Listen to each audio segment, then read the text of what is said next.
Welcome guys, this is Edwin, and today we have a classic to look at, one of those models that everybody should be aware of.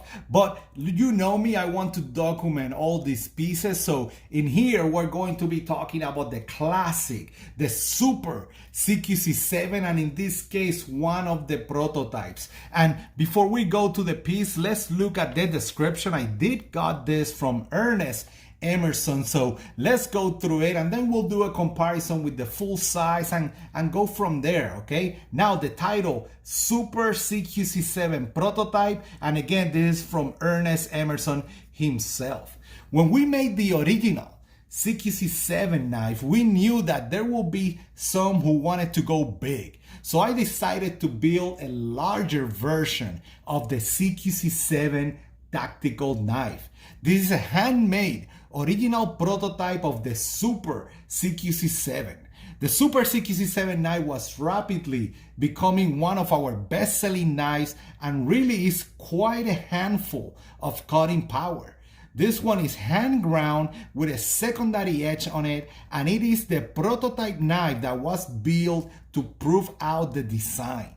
My large CQC-7 is a little bit different than the large CQC-7 knife that Benchmade had previously made for me, in that mine is a little bit wider and I believe far more robust than the original Benchmade version of the larger CQC-7. So this is the knife that we wanted to make as the super version of the CQC-7. It's a handmade prototype and it's an integral part of both the Emerson story and Emerson history. This is a nice knife to add to any collections, especially if you like the CQC-7. And everybody knows, right? The CQC-7 is just such an iconic piece with that beautiful American tanto that everybody is familiar with. And let me show you real quick how it compares with a full size, in this case with the thumb stud version of the full size CQC-7. And if you remember, right, the CQC-7 is not a huge knife.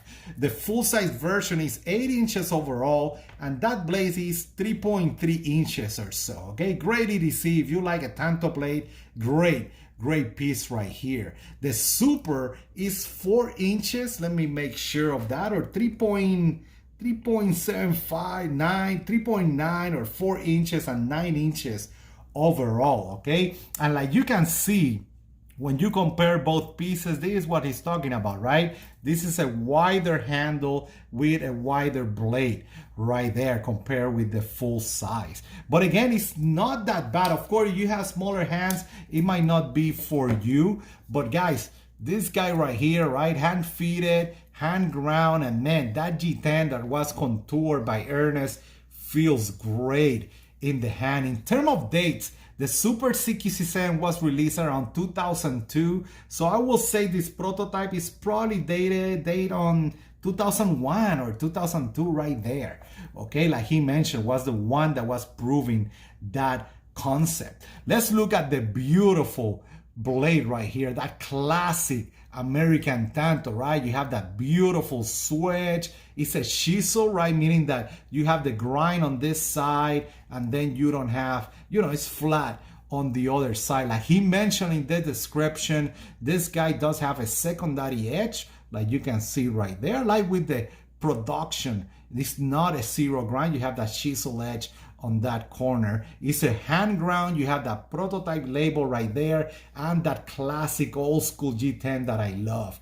Again, those liners are titanium. It feels great in the hand, and you have that wave. A classic piece. The CQC-7 is just one of those that everybody should know about this model, and in this case we're looking at the Super CQC-7. And guys, if you have any questions, you know where to find me, in CaloPR on Instagram, and of course in caloblades.com. I do have all the links of the main groups that I'm always hanging out. Okay, Facebook Echo Group, Facebook Emerson Operators. We're always there sharing this amazing hobby with other brothers and sisters in the community. So guys, if you have any questions, you know where to find me. You guys have a great day out there. Bye.